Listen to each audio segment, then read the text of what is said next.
है ना? Okay, let me share my screen quickly.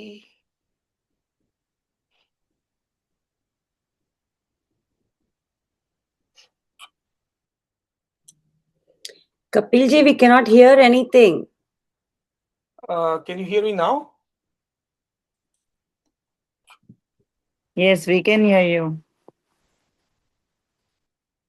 Sangeeta di, आपको चेक करना पड़ेगा, आपकी सिस्टम में कहीं गड़बड़ हो रही है।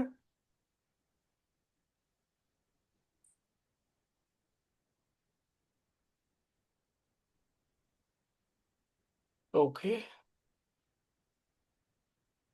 तो गाइस लेट्स बिगिन नाउ। अपने एस्ट्रोलॉजी में बेसिकली अगर मैं देखूं तो अपनी पूरी ओवरऑल एस्ट्रोलॉजी रहेगी सिर्फ 4 पिलर्स पे। मैं इसको खड़ी बोलूंगा। आपने आज की जो कंटेंट्स हैं इसमें जस्ट क्विक ओवरव्यू, एस्ट्रोलॉजी क्या है, क्या इसका पर्पस होना चाहिए, मेरे हिसाब से क्या पिलर्स इसके होने चाहिए।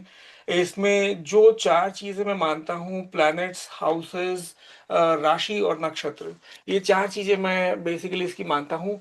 तो उनमें क्या क्या चीजें अपन देखेंगे, let's go ahead and get that. Houses, हम जानते हैं कि 12 हाउसेस होते हैं, 12 भाव होते हैं। राशियां, 12 राशियां होती हैं। Planets, 7 planets. Guys I would request everybody please keep on mute.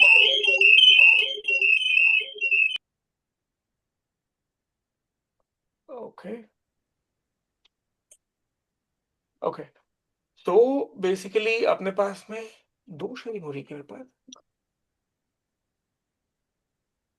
Okay,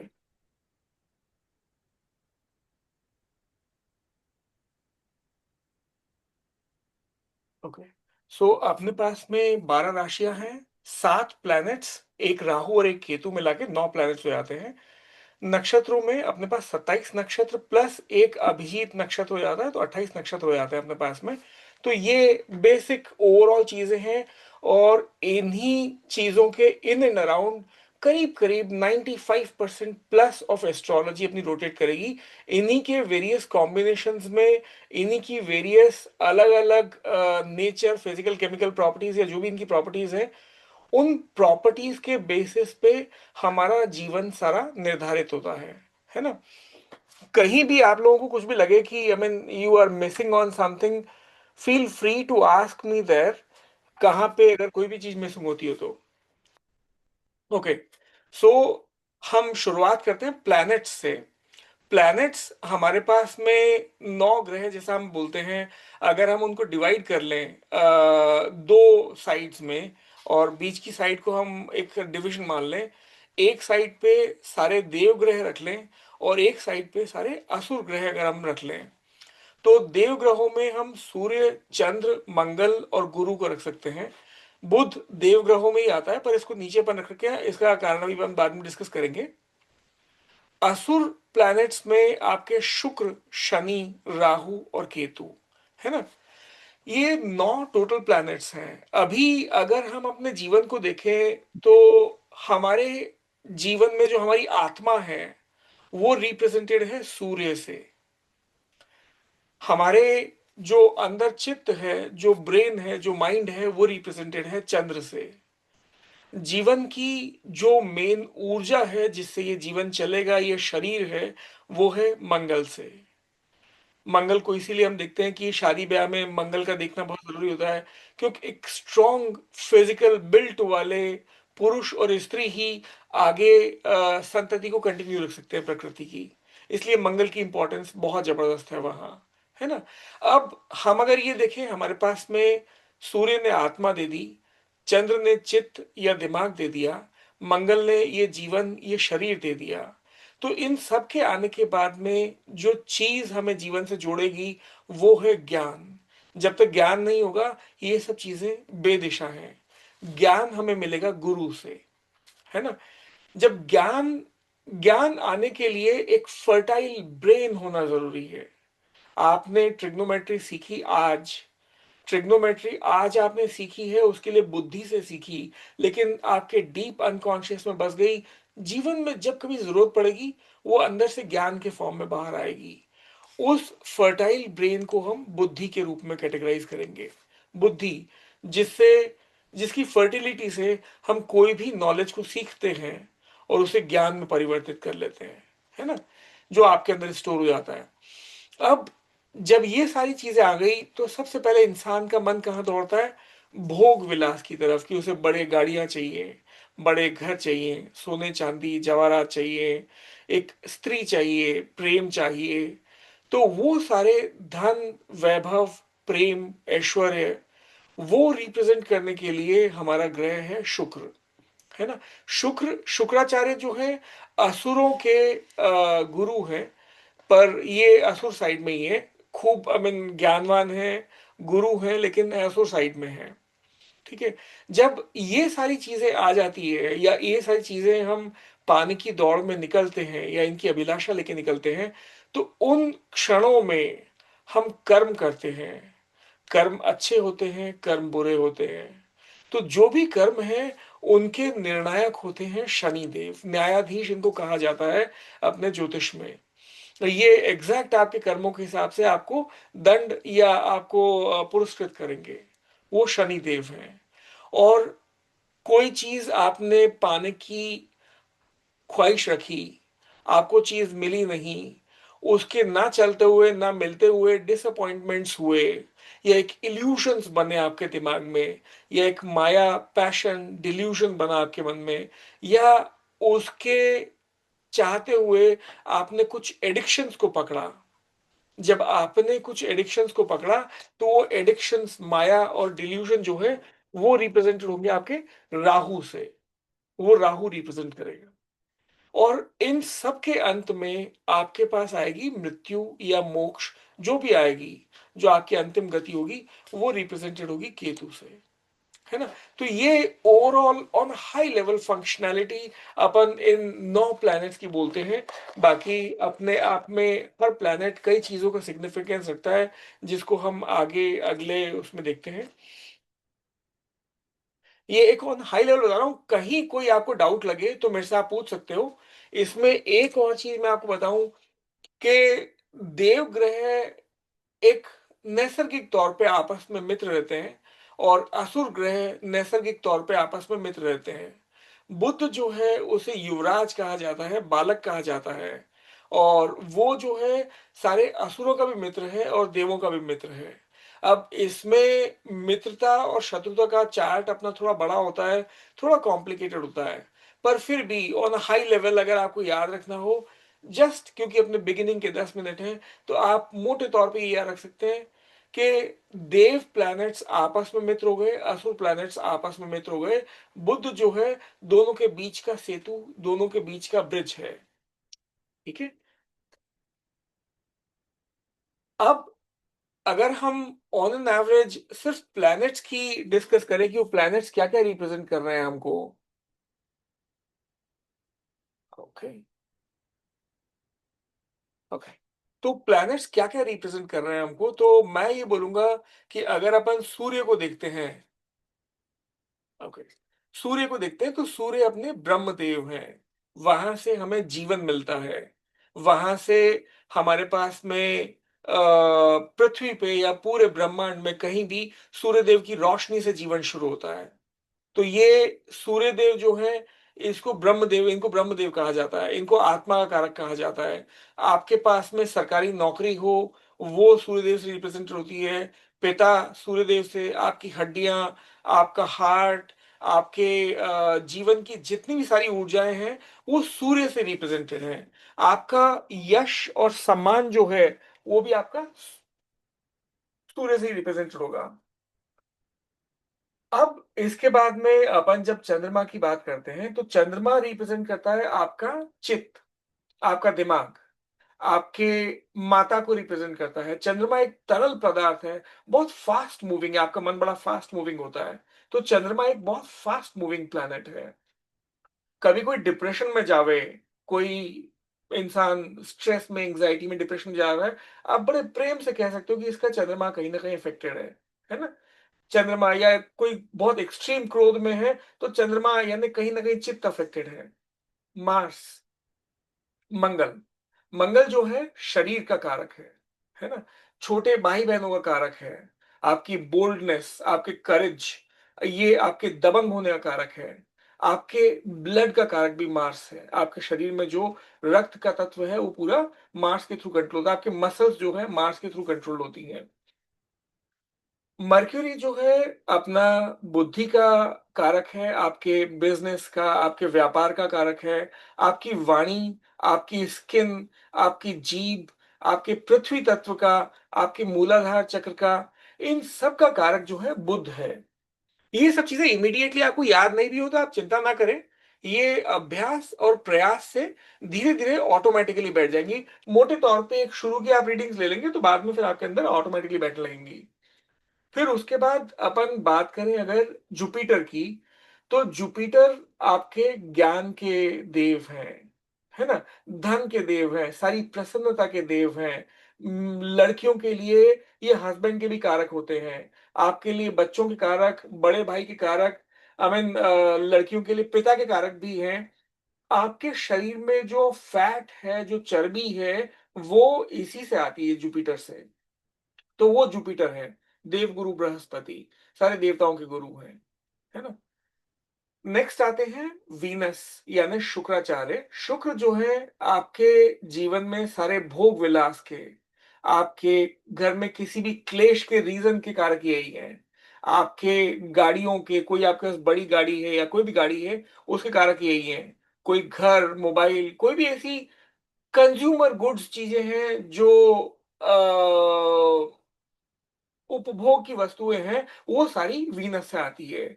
आपकी काम ऊर्जा जो है वो भी वीनस से ही मिलती है। प्रेम की ऊर्जा, प्रेम के लक्षण सारे वीनस से आते हैं, आपके शुक्र से, है ना। शनि जो है ये न्यायाधीश हैं, जज हैं, सारे दुख, पीड़ा, चिंता, प्रॉब्लम्स, डिफिकल्टीज, ऑब्स्टिकल्स, आलस्य के सबसे बड़े कारक हैं, है ना।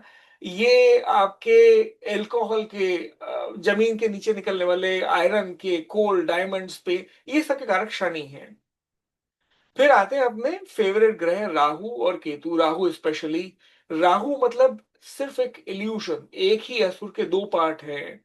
सिर जो है वो राहु है और नीचे का जो धड़ है वो है केतु। नॉर्थ नोड और south node of the moon, है ना। मून पृथ्वी के चारों तरफ पे ऑर्बिट करता है, पृथ्वी सूर्य के चारों तरफ पे ऑर्बिट करती है। जहां पे वो मून का ऑर्बिट उस पृथ्वी के ऑर्बिट को दो जगहों से इंटरसेक्शन करता है, वो जो दो पॉइंट्स हैं उसमें एक नॉर्थ नोड है, एक साउथ नोड है। नॉर्थ नोड अपने राहु कहलाती है और साउथ नोड जो है वो केतु कहलाती है ना। और राहु अपने आप में सिर्फ एक इल्यूशन है, एक माया। ये इसको शनि की छाया भी कहा जा सकता है। सारे ड्रग्स, सारे लॉटरी, सट्टे, जुए, क्लेश, किसी भी चीज में डिले होना, आपके फिजिकली हैंडिकैप होना, कोई कोई भी काम पूर्णता तक ना पहुंचना, ये सब राहु के काम है। ये सब राहु के काम है ना। और केतु जो है, क्योंकि इसके पास सिर नहीं है, इसकी एक टेंडेंसी होती है कि ये आपको अंधकार में ले जाने की कोशिश करता है। पर डिपेंड करता है अगेन, केतु आपके ध्यान का भी कारक है। केतु ही मोक्ष में पहुंचा सकता है। मोक्ष का रास्ता मेरी नजरों में ध्यान से ही है, और केतु ही मोक्ष कारक भी है, ध्यान का कारक भी है। आपके ननिहाल यानी मॉम की साइड से जो है, मामा, मासी, नानी, दोज ऑल पीपल, वो केतु से रिप्रेजेंट होते हैं। आपके एलिमेंट्स केतु से रिप्रेजेंट होते हैं। Any question till now? कोई सवाल?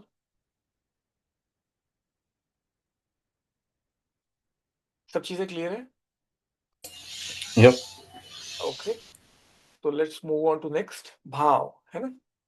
अब ये प्लैनेट्स का अपन एक हाई लेवल पे पढ़ा कि प्लैनेट्स अपने 7 प्लैनेट्स हैं। 7 प्लैनेट्स कौन कौन से होते हैं, कैसे होते हैं, राहु केतु होते हैं।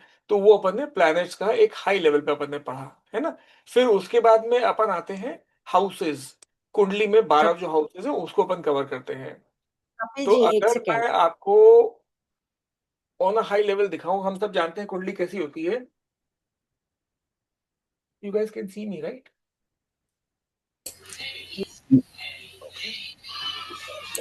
No, वो स्क्रीन चला गया पहले वाला। अब वीडियो दिखाई दे रहा है बस। वीडियो दिखाई दे रहा है ना, मैं इसको बड़ा कर देता हूँ। Kapil ji can you hear me? Very clear. Okay, question है कि can you give me the other word for कारक? कारक माने क्या? कारक? कारक कारक मतलब किस चीज का कारक पूछ रहे हैं आप? आप जो अभी बोल रहे थे ना कि मार्स का कारक, राहु का कारक, शनि का कारक, तो वो क्या होता है? कारक है कारक ना माने करने वाला। हाँ कारक है ना करने वाला। द करने वन वाला। हु डज इज कारक। ओके, ठीक है। So that's what I was asking question. है ना? Thank you. No worries, no worries. Okay.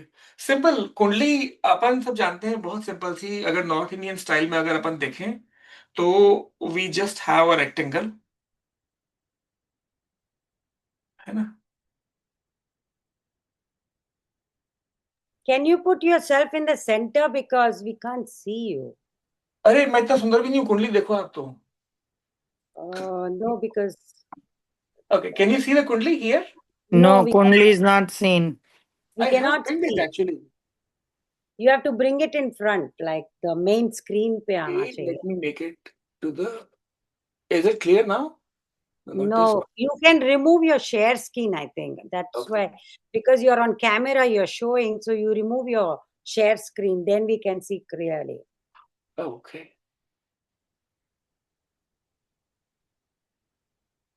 I actually removed that, but Share screen निकालना पड़ेगा.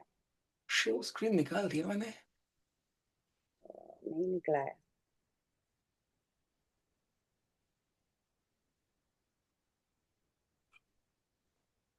ओके, ये दिख रहा है? हाँ, अभी ठीक है. हाँ, है ना? तो ये हमारी एक सिंपल सी कुंडली बनती है। इसमें क्या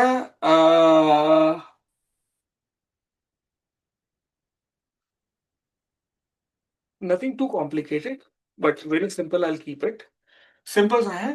first house, second house, third house, fourth house, fifth house, sixth house, seventh, eighth, ninth, sorry ninth, tenth, 11th and 12th। ठीक है? अब ये 12 हाउसेस इस हिसाब से आपके रहते हैं, ठीक है ना? और ये हमेशा इसी तरह से घूमेंगे पूरे। The way we are rotating, do not worry at the moment. आप लोग अपनी कुंडली में देखोगे तो हो सकता है यहाँ पे एक नंबर की जगह आपको 2 नंबर, 3 नंबर, 4 नंबर, 1 से 12 तक कोई भी नंबर लिखा हुआ दिखा सकता है ना? बट जो भी नंबर होगा उससे +1 करता हुआ ये आगे निकलता जाएगा, सिमिलरली घूमता जाएगा, and then it will keep on rotating. The moment it will reach 1, it will reset again, और फिर उसके बाद में 1 से 12 तक की गिनती इस पूरे सब में रहेगी, है ना? दैट इज हाउ ये आपके 12 हाउसेस है। ये हाउसेस फिक्स्ड हैं, नो मैटर व्हाट। इस हाउस में नंबर 1 हो या नंबर 5 हो, इट डज नॉट मैटर। ये इसको अपन लग्न बोलेंगे, इसको फर्स्ट हाउस बोलेंगे हमेशा। ये हमेशा याद रहे, यहाँ पे चाहे नंबर 1 हो तो ये फर्स्ट हाउस होगा, 2 हो तो भी ये फर्स्ट हाउस है, 3 हो तो भी ये फर्स्ट हाउस है। ये हर हाल में हमेशा फर्स्ट हाउस ही रहेगा। सपोजिंग से अगर आपने ये लग्न, जिसको अपन पहला घर बोलते हैं, यहाँ पे नंबर है अपना 3, ठीक है? तो ये 3 से आगे बढ़ना चालू होगा, यहाँ पे 4 हो जाएगा, फिर यहाँ पर ये 5 हो जाएगा, यहाँ पर ये 6 हो जाएगा, यहाँ पर ये 7 हो जाएगा, यहाँ पर ये 8 हो जाएगा, और इस तरह से पूरी गिनती आगे बढ़ती जाएगी, है ना? उल्टा अगर लेने चाहोगे तो पिछले घर में 2 हो जाएगा, फिर यहाँ 1 हो जाएगा, और यहाँ पे आपका ये 12 हो जाएगा, है ना? यहाँ 10 हो जाएगा, यहाँ पे 9 आ जाएगा, यहाँ पे 8 आ जाएगा। तो इस हिसाब से ये गिनती पूरी उल्टी चलती चली जाएगी आपकी, है ना? बिल्कुल। ये पर फर्स्ट हाउस रहेगा ही रहेगा, no matter what. This is called as first house, second house, third house, fourth house, fifth house, sixth, seventh, eighth, ninth, 10th, 11th, 12th। ये 12 घर हैं। इन 12 घरों के बहुत सारे परिणाम बिल्कुल फिक्स रहते हैं। तो let's go back to what the fix things are. ठीक है? Okay, let me bring to the sharing screen back. Okay,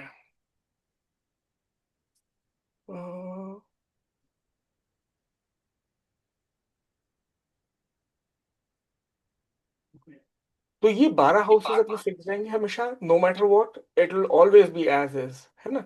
अब इन 12 हाउसेस में अगर मैं ये देखूं तो फर्स्ट हाउस आपका रिप्रेजेंट करेगा हमेशा आपका शरीर, आपका रंग, आपकी आकृति, आपका रूप ज्ञान, मतलब बेसिकली आपकी बुद्धि, आपका माइंड, आपका सिर, आपकी पर्सनालिटी जो है वो फर्स्ट हाउस से रिप्रेजेंट होगा।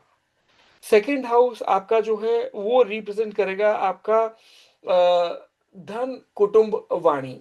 वैसे तो हर हाउस अपने आप में सैकड़ों चीजें रिप्रेजेंट करता है, पर मोटे तौर पे याद रखने के लिए पहला हाउस रिप्रेजेंट कर रहा है कि जो जन्म लिया आप कौन हैं, है ना। दूसरा हाउस रिप्रेजेंट करेगा कि आप कहाँ जन्म लोगे, वो कुटुंब रिप्रेजेंट करेगा आपका, आपका एक्यूमुलेटेड सम मनी बैंक का वो रिप्रेजेंट करेगा। वाणी, आपकी वाणी कैसी होगी वो रिप्रेजेंट करेगा। किसी का यहाँ पे कभी राहु बैठा हो, या किसी का यहाँ पे कोई नीच का कोई I mean Mangal Vangal type बैठा हो, तो आप बड़े प्रेम से प्रिडिक्शन दे सकते हो कि यार तेरी वाणी में एकदम से तीव्रता आ जाती होगी, या बड़ा गंदा बोल देता होगा, बाद में हो सकता है रिग्रेट हो, लेकिन एक बार बोल देता होगा। ये बड़ा सिंपल सा प्रिडिक्शन है। सेकेंड हाउस है ना, वाणी रिप्रेजेंट करता है धन, कुटुंब, वाणी। तीसरा भाव मोटे तौर पे हम कुछ कुछ चीजें डिस्कस करते हैं। छोटे भाई बहन और आपका पराक्रम डिस्कस कर रहे हैं यहाँ पर। आप किस चीज में मैक्सिमम पराक्रम करोगे वो यहां है। आपका छोटे भाई बहन जो है वो यहां है। चौथा भाव जो है वो रिप्रेजेंट करते हैं अपन अपना सुख, अपनी माता, अपनी पेरेंटल प्रॉपर्टीज, अपनी गाड़ियां, ये सब चौथे हाउस से अपन रिप्रेजेंट करते हैं। पांचवा हाउस अपने आप में एक बड़ा इंपॉर्टेंट हाउस है। पंचमेश इसका जो स्वामी है उसको अपन बोलते हैं। पांचवे हाउस से अपन रिप्रेजेंट करेंगे अपना संतान, अपना बुद्धि, अपना जो ज्ञान है, अपने को जो आई मीन विद्या मिलनी है वो। पांचवें भाव से जो सबसे इंपॉर्टेंट चीज मेरी नजरों में रिप्रेजेंट होती है वो है आपका अनकॉन्शियस, वो है आपका पूर्व जन्म, वो है आपके अंदर का। और कोई भी इंसान 98% अनकॉन्शियस ब्रेन कैरी करता है, 2% से कम कॉन्शियस ब्रेन कैरी करता है। आपके मन में अगर कोई विचार भी आया, आपके जीवन में जो घटनाएं हो रही हैं, आपको ये लगता है कॉन्शियसली आप ड्राइव कर रहे हो, बट वो सारा डीपर उस अनकॉन्शियस से उठ के आपकी प्रवृत्ति बन रही है, आपके विचार बन रहे हैं, आपकी सारी घटनाएं, सारी चीजें, रिश्तेदार, दोस्त, सब एग्जैक्टली उसी से अट्रैक्ट हो रहे हैं। तो मेरी नजरों में ये पंचम भाव शायद सबसे इंपॉर्टेंट भाव है ना। ये आपका पास्ट रिप्रेजेंट कर रहा है ना। फिर उसका छठा भाव जो है अपना रोग, ऋण, शत्रु। आपको क्या एलिमेंट्स, क्या बीमारियां हो सकती हैं, क्या आपके ऋण यानी कर्जे हो सकते हैं, आपके शत्रु, आपके दुश्मन कौन कौन से हो सकते हैं। ये तीन मेजर चीजें, प्लस कोर्ट केस मुकदमे जो हैं आपके, वो सारे छठे भाव से आएंगे। हाउस ऑफ कंपटीशन, आपको आईएएस एग्जाम देने की तैयारी करनी है, छठे भाव से रिप्रेजेंट होगा कि आपकी कॉम्पिटिटिव आई मीन एग्जाम्स देने की क्या कैपेसिटी, कहाँ उसमें सफल होगे कि नहीं होगे, वो छठा भाव रिप्रेजेंट करेगा, है ना। सेवेंथ हाउस बड़ी इंपॉर्टेंट चीज है, जया भाव कहते हैं इसको। ये आपकी पत्नी को रिप्रेजेंट करता है या पति को रिप्रेजेंट करता है। अगर स्त्री हो तो उसके पति को, पुरुष हो तो उसकी पत्नी को रिप्रेजेंट करेगा, आपके जीवन साथी को रिप्रेजेंट कर रहा है। सिंपल ऐसे याद रख सकते हैं। अमिताभ बच्चन की आई मीन वाइफ जो है जया भादुड़ी है, तो मैं इसको जया भाव बोलता हूँ, ये जया भाव ही कहलाता है ना।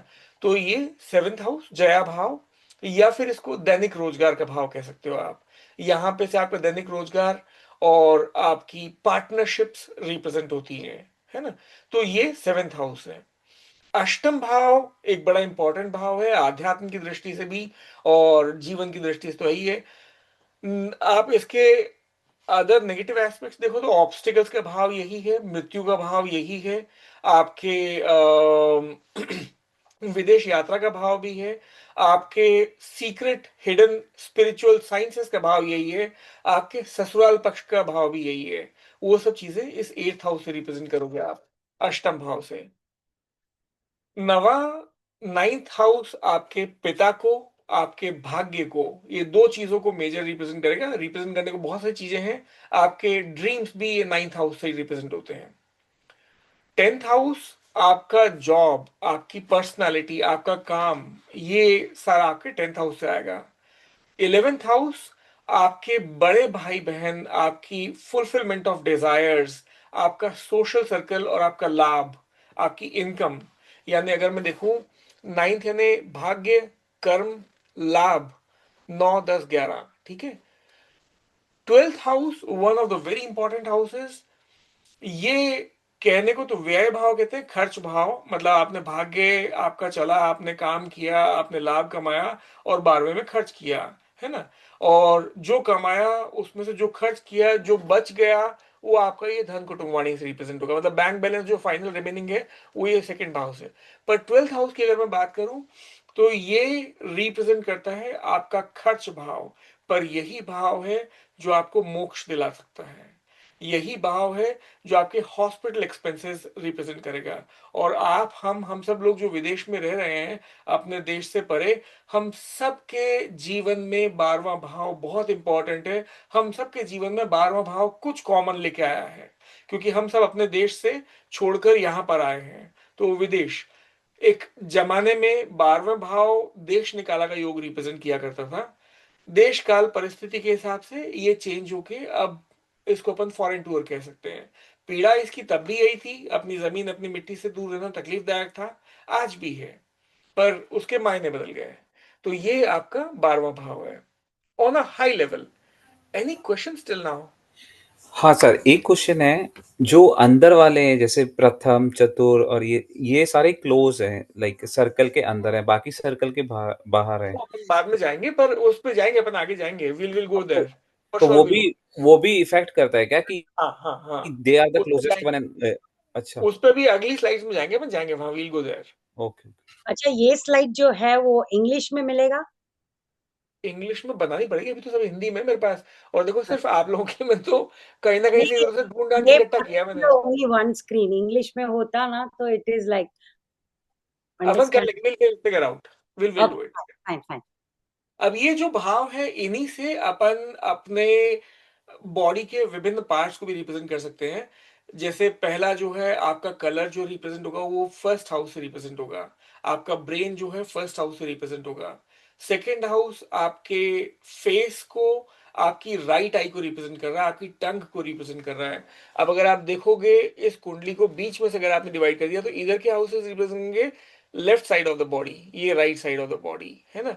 तो ये लेफ्ट आई रिप्रेजेंट कर रही है, ये राइट आई रिप्रेजेंट कर रही है, ये फेस रिप्रेजेंट कर रहा है। फिर यहां से आप घूमते चलोगे, आर्म्स, नेक, ईयर्स आपके थर्ड हाउस से रिप्रेजेंट हो रहे हैं।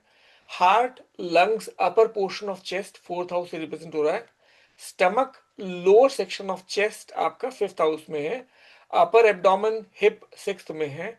बिलो नेवल पोर्शन जो है सेवेंथ हाउस में है। लोअर एब्डोमेन, जेनिटल्स जो है एट्थ हाउस में है। थाइज नाइन्थ में, नीज टेंथ में, एंकल्स और ईयर्स इलेवेंथ में, फीट आपके ट्वेल्थ में। ये ऑन हाई लेवल है, थोड़ा बहुत प्लस माइनस डिग्री परसेंटेज पे बहुत सारी चीजें खिसकेंगी। ये हम बहुत बिगिनिंग लेवल पे एक हाई हाई स्तर पे सीख रहे हैं, so that we get familiar with the concepts, है ना। मैंने यहाँ पर इसमें हर भाव से रिलेटेड क्या क्या चीजें और हो सकती हैं वो बहुत सारी चीजें लिख दी हैं। I am not going through it, but ये स्लाइड्स मैं आपको भेजूंगा तो एक बार आप रीड कर सकते हो, and you can definitely come back to me if you get any questions. मेरा प्रयास ये है कि कम समय में आपको मैक्सिमम सिखा पाऊं मैं। अब समीर, आपका जो क्वेश्चन था ना कि अपना बीच वाले जो हाउसेस हैं और बाहर वाले हाउसेस हैं, तो इनका क्लासिफिकेशन अपन ने भाव के लिए कैसे किया है। कुंडली में कुछ सेक्शंस इंपॉर्टेंट है, जैसे 1, 5 और 9, इसको अपन बोलते हैं त्रिकोण, ये बड़ा इंपॉर्टेंट है। ये यूजुअली आपके लिए बहुत शुभ होता है ना। पर it is usually, we are not saying exception here, we are only saying usually. अब अगर आप देख रहे हो तो फिफ्थ में आपको जैसे बोल रहा था कि आपका पूर्व जन्म रिप्रेजेंट कर रहा है, आपका अनकॉन्शियस रिप्रेजेंट कर रहा है। नवा यानी भाग्य यानी आपका फ्यूचर रिप्रेजेंट कर रहा है। और एक नंबर यानी आपका प्रेजेंट रिप्रेजेंट कर रहा है ना। तो ये तीन है। अब एक तरीके से अगर आप और देखोगे, यहां से आपका पुत्र रिप्रेजेंट हो रहा है और यहां से आपके पिता रिप्रेजेंट हो रहे हैं। पिता से पांचवा हाउस आप से पांचवा आपका पुत्र, ये तीन इस सीक्वेंस में चल रहे हैं, है ना। तो ये आपका जो है 1, 5, 9, इसको अपन त्रिकोण बोलेंगे। ये बहुत इंपॉर्टेंस रखता है अपने जीवन में, मेजर चीजें यहीं से डिसाइड होता है आपकी कुंडली की। फिर है आपका केंद्र, ये जो चार हाउसेस हैं ये बड़े इंपॉर्टेंट है। First, fourth, seventh and tenth, इसको चारों हाउसेस को हम केंद्र बोलते हैं, ठीक है ना। We'll keep on diving deep more into these things once we get into more details into stuff, but ये आपका केंद्र कहलाएगा, 1, 4, 7 और 10। फिर उसके बाद में 3, 6, 10 और 11, मतलब ये थर्ड हाउस आपके पराक्रम का घर, छठा हाउस आपका रोग ऋण शत्रु वाला घर, 10वां हाउस यानी आपके कर्म स्थान का घर, और 11वां मीन्स आपका लाभ भाव, ठीक है ना। ये जो चार हैं, 3, 6, 10 और 11, ये आपके उपाच्य भाव कहलाते हैं, ठीक है। यहां से आपकी मेजर पराक्रम की स्थिति, मतलब आपके मेजर जो एनर्जीज हैं जीवन की, किस दिशा में बह रही है वो डिसाइड होती है। पर फिर भी हम इसकी डिटेल्स में थोड़ा लेटर स्टेजेस पे जाएंगे। फिर आता है आपका 6, 8, 12, 6, 8 और ये 12, इनको त्रिक भाव कहते हैं। मोक्ष त्रिकोण भी इसको कह सकते हैं अपन। 6, 8, 12 ये अपने आप में मोक्ष के रास्ते पे ले जाने वाला मार्ग भी है, पर फिलहाल हम इसको त्रिक भाव बोलते हैं यहाँ पर। Second and seventh, this becomes your मारक भाव, मृत्यु के कारण आपके बनते हैं, ठीक है। ये भाव के क्लासिफिकेशन है यहां तक। Any question till now?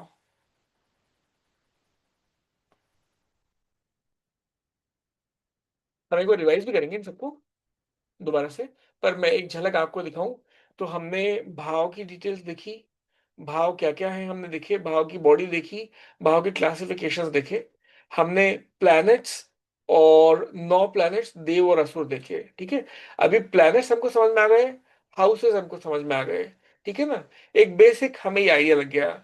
Astrology के जो पिलर्स हम मानते हैं कि हाउसेस, प्लैनेट्स, राशि और नक्षत्र, नक्षत्र पे हम काफी देर में डीप डाइव करेंगे। फिलहाल हम तीसरी जो अपनी फोकस रखेंगे सिर्फ राशि तक रखेंगे, है ना। राशि का एक आपको एक हल्की झलक दे देता हूं, पर इसको अपन अगली क्लास में लेंगे, तो सो दैट आपको एक साथ में बहुत सारा वो याद रखने का ना हो, एक हल्के तौर पे ये आइडिया लगे। तो राशियों में अगर आप देखोगे बेसिकली ये वेरियस स्टार्स के कॉन्स्टिलेशंस, बहुत दूर पे, लाखों माइल्स दूर अपने ब्रह्मांड से, जो अपने पूर्वजों ने देखे उनको इस हिसाब से क्लासिफाई कर दिया, उनको इनके नाम दे दिए। और नाम देने के पीछे रीजन उनका क्या रहा कि उनको इन कॉन्स्टिलेशंस की शेप्स में, मतलब कहीं जानवरों की शेप्स दिखी। एरीज मतलब मेष यानी मेल शीप, ये दिखा। टॉरस यानी बुल यानी सांड, जेमिनाई यानी जुड़वा, कैंसर यानी आपका केकड़ा, लियो यानी शेर, वर्गो सुंदर कन्या, लिब्रा ये तराजू वाला तुला, है ना। स्कॉर्पियो आपके वृश्चिक यानी आपका बिच्छू, ये सैजिटेरियस यानी धनु, मतलब जिसका आधा शरीर घोड़े का है और आधा शरीर जो है बोमैन यानी धनुर्धर का है, ठीक है। कैप्रिकॉर्न, फिर उसके बाद में आपका ये है मकर, और फिर उसके बाद में एक्वेरियस यानी पानी वाला, और ये फाइनली मीन यानी फिश। इनको इस पर्टिकुलर सिंबल्स में इन्होंने रिप्रेजेंट किया। एरीज, टॉरस, जेमिनाई, कैंसर, लियो, वर्गो, लिब्रा, स्कॉर्पियो। ये अभी तक सिर्फ रटने रटने का काम है अपना, यहां तक का कुछ बहुत गहरा समझने का नहीं है। ये मोर और लेस अपने को we'll have to remember it. अभी ये कैसे क्लासिफाई किया, ये एक हाई लेवल पे मैं आपको बताऊंगा। अपन अपने एंटायर सेलेस्टियल स्पीयर को से सपोजिंग 360 के क्वाड्रेंट में बना लें, जैसे अपन मैथ्स में क्वाड्रेंट में बांटते हैं ना, वैसे क्वाड्रेंट में बना लें, और 30-30 डिग्री के क्वाड्रेंट खींच के रख दें, तो 12 उसके टुकड़े हो जाएंगे। वो जो 30-30 डिग्री का एक एक टुकड़ा है वो एक एक राशि का माप हो गया, है ना। आपकी अर्थ ये हरी वाली मान लें, ये सूर्य के चारों तरफ चक्कर लगा रही है, राइट। अभी आपने अर्थ से सूर्य को देखा, तो उस वक्त पे आपको सूर्य मेष राशि में दिखाई दिया, मतलब एरीज में दिखाई दिया, तो आप ये बोलोगे कि सूर्य मेष राशि में है। सपोजिंग अगर आपकी अर्थ यहां की जगह ये यहां होती, है ना, या से सपोजिंग यहां होती आपकी अर्थ, तो आप सूर्य को कहां देखते? तो सूर्य को आप फिर इस राशि में दिखते, यहां से आप सीधे देखते तो ये मीन में दिखता, आप बोलते सूर्य पाइसेस में है ना। This is how this entire, आप जिस कोने पे हो, आप जिस जगह पे हो, वहां से आप किसी भी प्लेनेट को कैसा देख रहे हो, वो डिटरमिन करता है कि वो प्लेनेट किस राशि में है। प्लेनेट किसी राशि में नहीं है, प्लेनेट अपने ऑर्बिट में घूम रहा है, यही सारे ऑर्बिट में घूम रहा है। ये सारे जो कॉन्स्टलेशन नक्षत्र, ये राशियां हैं, ये हमसे बहुत दूर हैं, बहुत दूर, है ना। सैकड़ों, आई मीन हजारों प्रकाश वर्ष दूर है। हमारा सोलर सिस्टम, ब्रह्मांड चल रहा है, हम अपने पॉइंट से, जहां आपका, इसलिए कुंडली में डेट ऑफ बर्थ और प्लेस ऑफ बर्थ और टाइम ऑफ बर्थ पूछते हैं, क्योंकि आप जिस क्षण में पैदा हुए, जिस जगह पे पृथ्वी के पैदा हुए, वहां से सारे 9 के 9 प्लैनेट्स आपको किधर, किस राशि में दिख रहे थे, जिस जिस राशि में आपको दिखते हुए दिख रहे थे, एग्जैक्ट उस राशि में आपकी कुंडली में बैठ जाएंगे।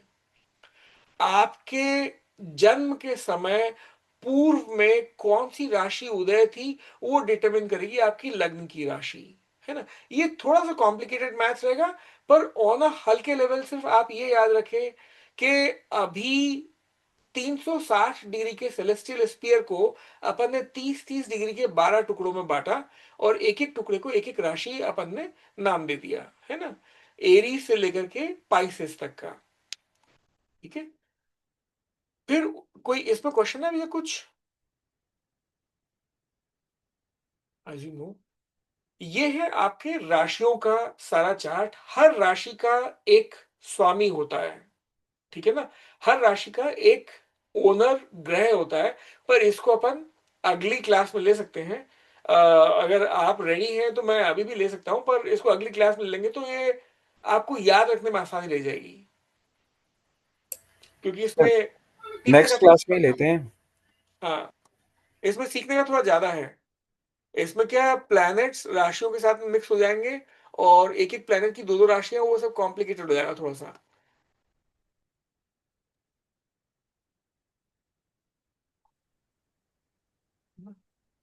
ओके,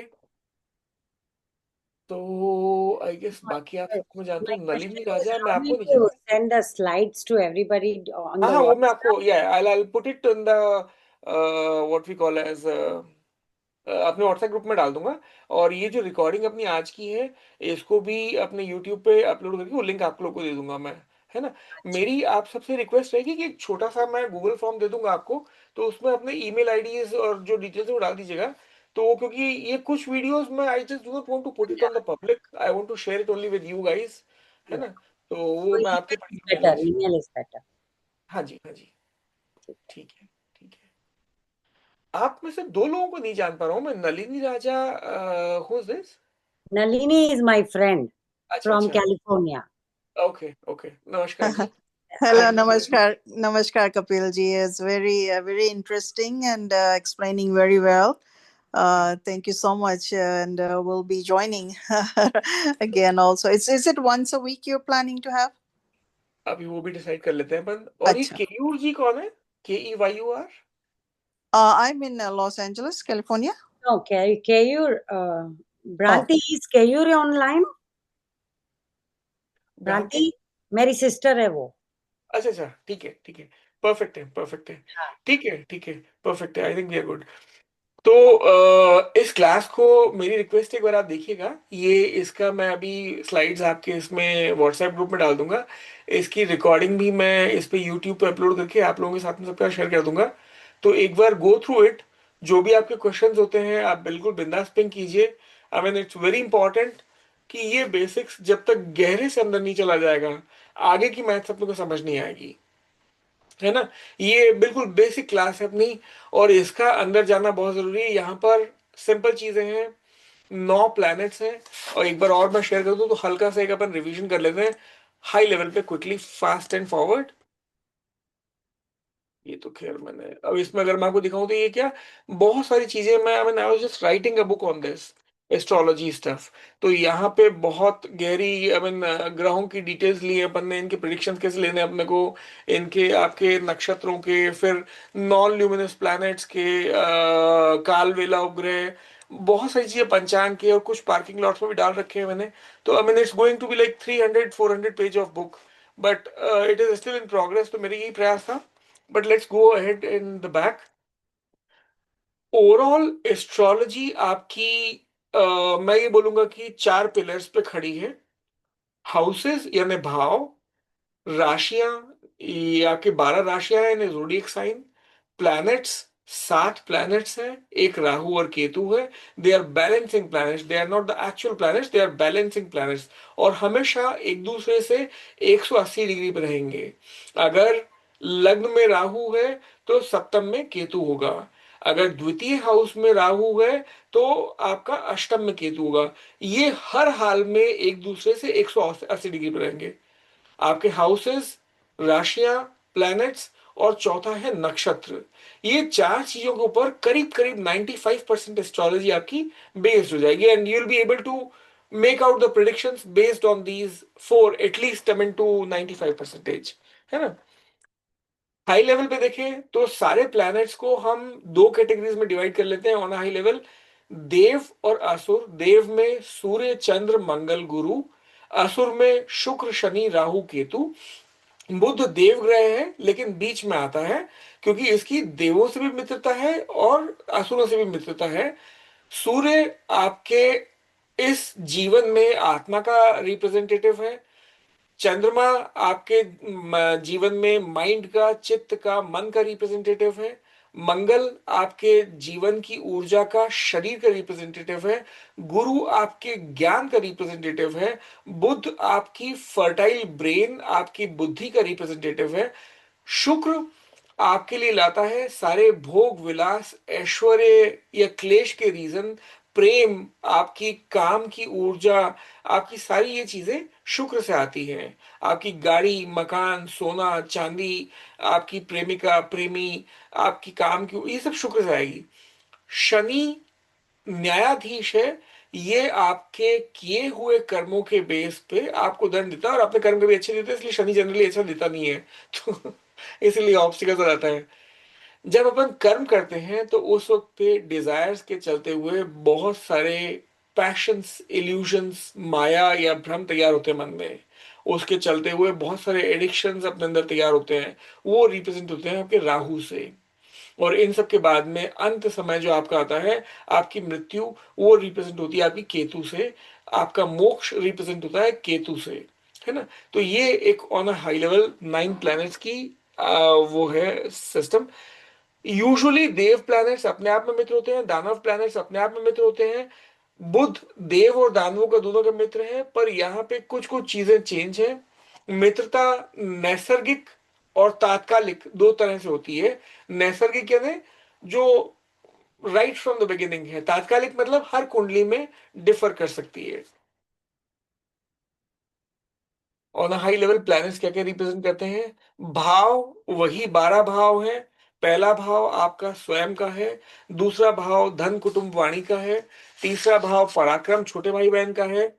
आप इस तरह से कह सकते हो, पहला तन, दूसरा धन, तीसरा भ्राता, चौथा माता, पांचवा संतान। पर मैं इसको अनकॉन्शियस बोलूंगा या मैं इसको पूर्व जन्म बोलूंगा, मेरे लिए वो ज्यादा बड़ा महत्व रखता है।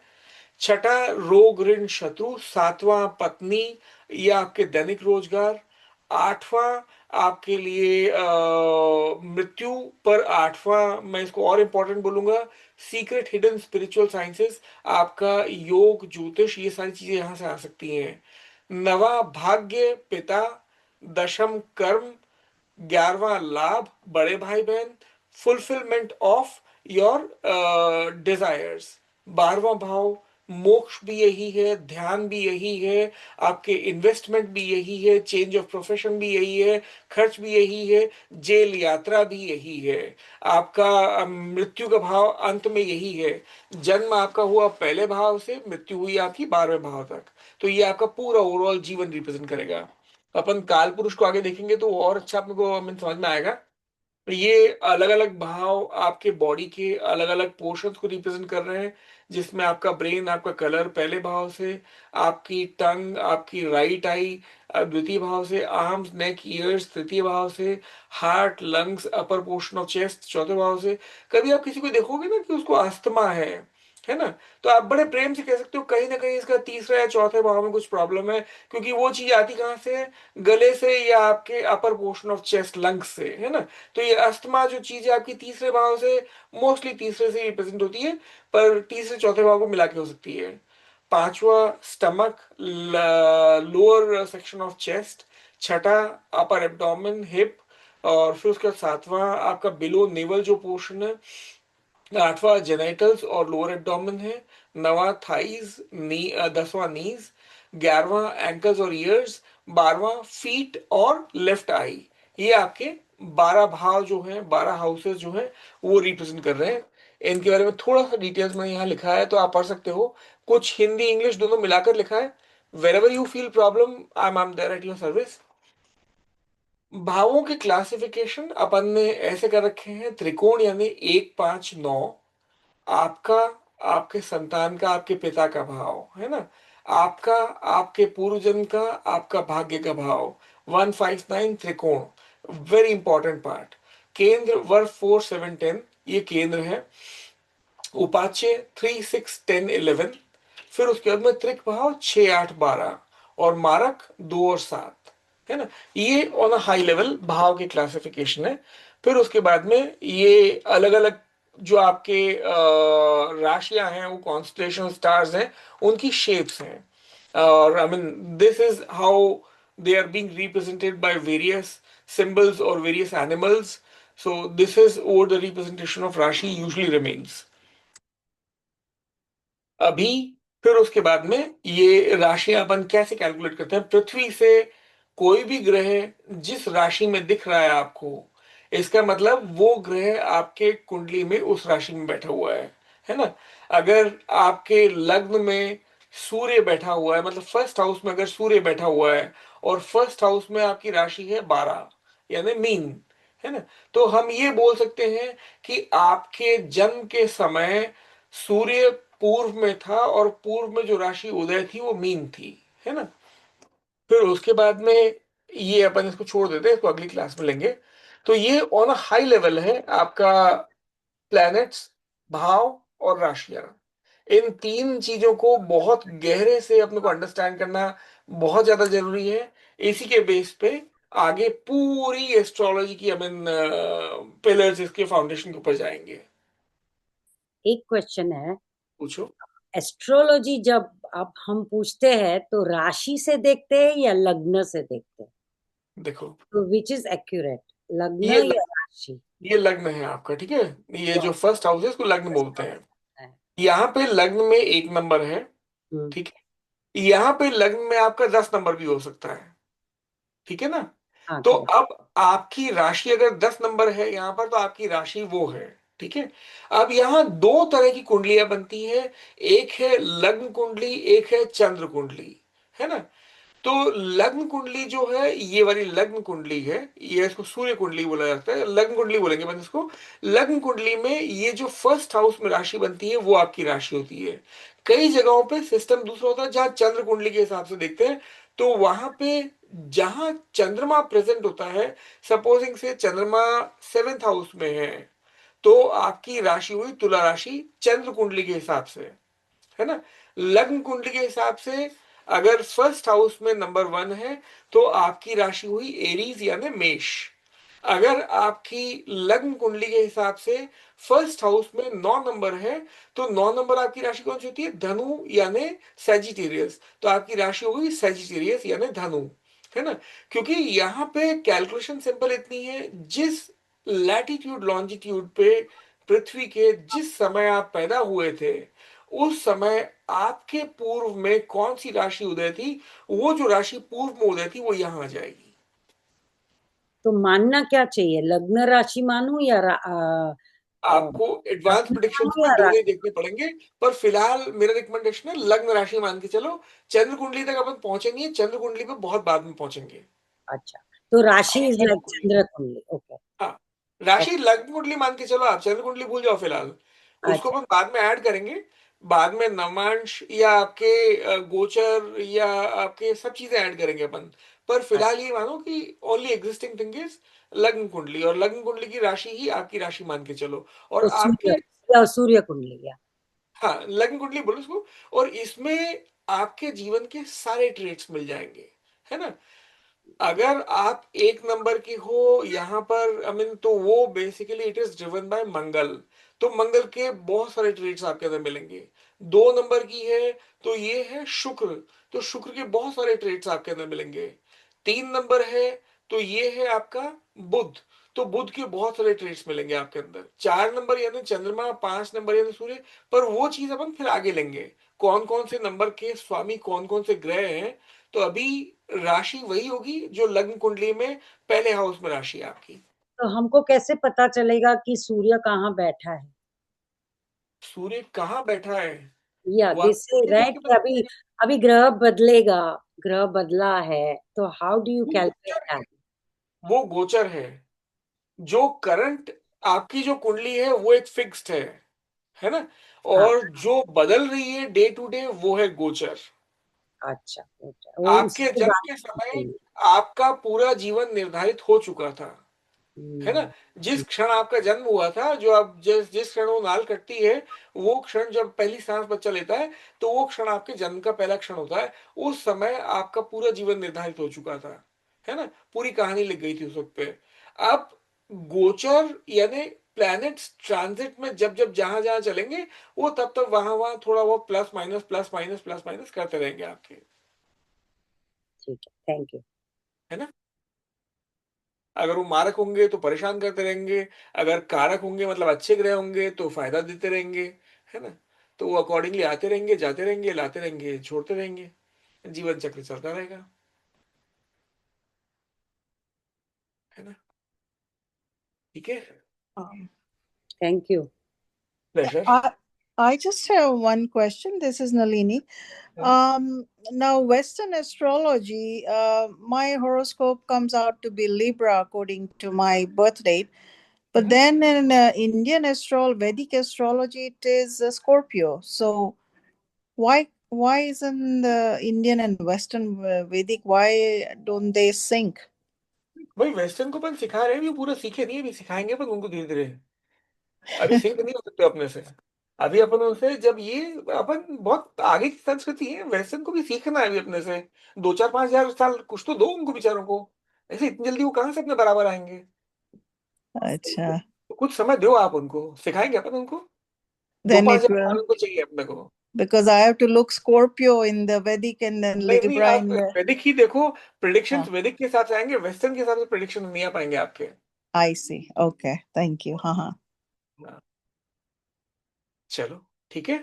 Any questions comes up, I mean feel free to, I mean give me a call, text me, ping me, है ना। फिर दूसरी क्लास अपन बहुत जल्दी रखते हैं और उसमें अपन आगे बढ़ाते हैं। Thank you very much for your time. Pleasure is mine. Thank you.